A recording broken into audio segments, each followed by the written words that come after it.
श्री स्वामी समर्थ, जय श्री गुरुदेव दत्त।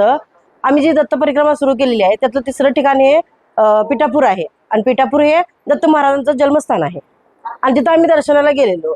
तिथं दर्शनाला गेल्यानंतर दत्त महाराजांचा एक अनुभव आलाय मला, जो दत्त महाराजांनी मला आशीर्वाद दिलाय तो मला तुमच्याशी शेअर करायचा। काय झालं माहितीये काय, मला पहिला अनुभव आलेला तो गिरनार मध्ये आलेला आणि हा दुसरा अनुभव आहे मला।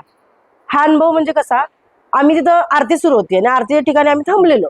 आरतीच्या ठिकाणी थांबल्यानंतर ना तिथं मोठी अशी घंटा आहे आणि तिथं घंटा वाजवायला एक व्यक्ती होती, साधारणतः वयस्कर होती ती। त्यांचं वय म्हणजे मला नाही सांगता येणार, पण वयस्कर होती ती आणि ती घंटा वाजवत होती। त्यांनी दोनदा मला खुणवलं डोळ्याने, इकडे इकडे म्हणून। मग मी जेंट्स बोलवतात म्हणून मी कसं जाऊ म्हणून मी मिस्टरांना पाठवलं, जावं म्हणलं। मिस्टर गेले, घंटा त्यांनी वाजवली, पण त्यांनी परत खुणवलं। मग मिस्टर काय बोलले, ते तुला खुणवायला लागलेत म्हटले, तू जा। मग मी तिथं गेले, मला त्यांनी रशी हातात दिली, घंटी वाजवायला लावली, घंटी वाजवली। घंटी वाजवल्यानंतर आम्ही तिथनं दर्शनाला आतमध्ये गेलो। दर्शनाला आतमध्ये गेल्यानंतर तीच व्यक्ती परत तिथं आली आणि तिथं येऊन त्यांनी पाठीमागनं दोनदा पाठीवर थाप मारली। मग मी मागे वळून बघितलं, असा हात पुढे केला तर त्यांनी हे जे दोन दोरे आहेत, हे दोन दोरे अशा हातात ठेवले, हे अशा हातात ठेवले आणि ते लगेच पाठीमागून निघून गेले। आम्ही जास्त वेळ त्यांना बघूही शकलो नाही, लगेच निघून गेले। आणि तिथनं पुढे आम्ही दर्शन घेतलं। दर्शन घेतल्यानंतर बाहेर आलो, बाहेर प्रसादाची रांग होती, आम्ही तिथं प्रसाद घेतला। प्रसाद घेतल्यानंतर आम्ही प्रसाद असा घेऊन मी खात होते प्रसाद। तिथं आपल्याला शेंगदाणे आणि थोडाफार गोड प्रसादही होता। तिथं प्रसाद देताना हा जो व्हाईट धागा आहे, असं मी खात असताना, प्रसाद खात असताना असा हात होता माझा, ते आले आणि असा हा दोरा टाकला हातात आणि ते परत गायब झाले। आणि तिथनं परत गायब झाले ते परत, मग नंतर एका साईडने ते निघूनच गेले। मग असा मला दत्त महाराजांचा चमत्कार घडलाय, जो मला गिरनारवरती पण घडला होता आणि आताही घडलाय।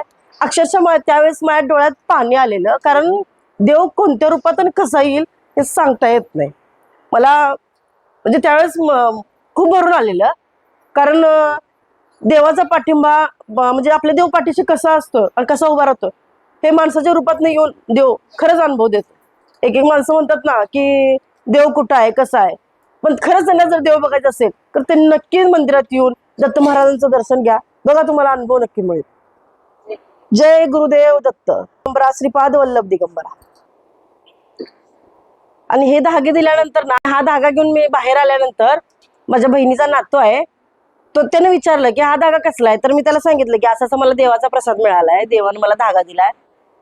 तर तो मुलगा, नातू आहे तो, कुठलाही अंगारा लावत नाही, कुठलंही काही मानत नाही सांगितलं तर देवाचं, पण तो आता धागा हा मागा लागलाय। त्याला मी काय म्हटलं, दुसरा तुला घेऊन देतो, तरीही पण त्यानं ऐकनाच की तो म्हणतोय हाच धागा पाहिजे। ह्या धाग्यासाठी त्यानं माझी सगळी अक्षरशः कामं ऐकल्यात।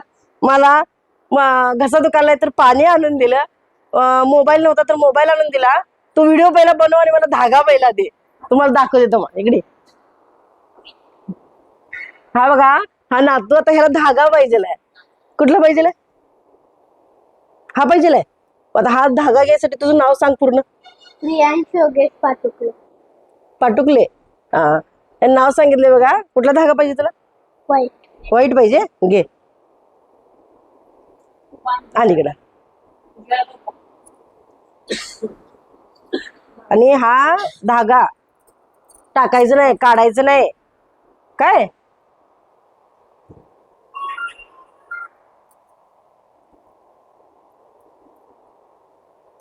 अवधूत चिंतन श्री गुरुदेव दत्त। तू पण म्हण की, का धागा बांधलाय की नाही?